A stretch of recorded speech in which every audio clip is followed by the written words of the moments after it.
فكانت الدنيا بايظه عندي. فالفنان محمد هنيدي كان معانا في حقوق، اقترح عليا ان اللي يلعب الدور واحد يعرفه صديقه يعني اسمه عمرو عبد الجليل، اللي هو الفنان الكبير عمرو عبد الجليل. حبيبي عمرو.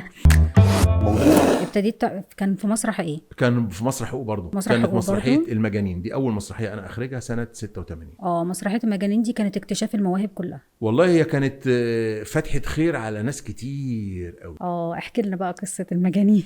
المجانين كانت اول مسرحيه ليا، كنا بنعملها في الصيف على اساس هنقدمها مع بدايه العام الدراسي كحفل استقبال الطلبه الجدد. فجينا فكانت الدنيا بايظه عندي. فالفنان محمد هنيدي كان معانا في حقوق، اقترح عليا ان اللي يلعب الدور واحد يعرفه صديقه يعني اسمه عمرو عبد الجليل، اللي هو الفنان الكبير عمرو عبد الجليل. حبيبي عمرو.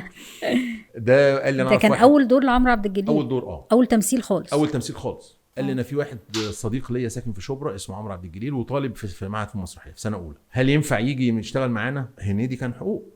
قلت له ينفع. قال لي طب ازاي ده من بره؟ قلت له لا، طالما عرض مش لمهرجان الجامعه ده استقبال طلبه جدد، فممكن استعين بعناصر من بره يعني، فبس اشوفه الاول. شفته هايل، نجح من اول اختبار. هايل.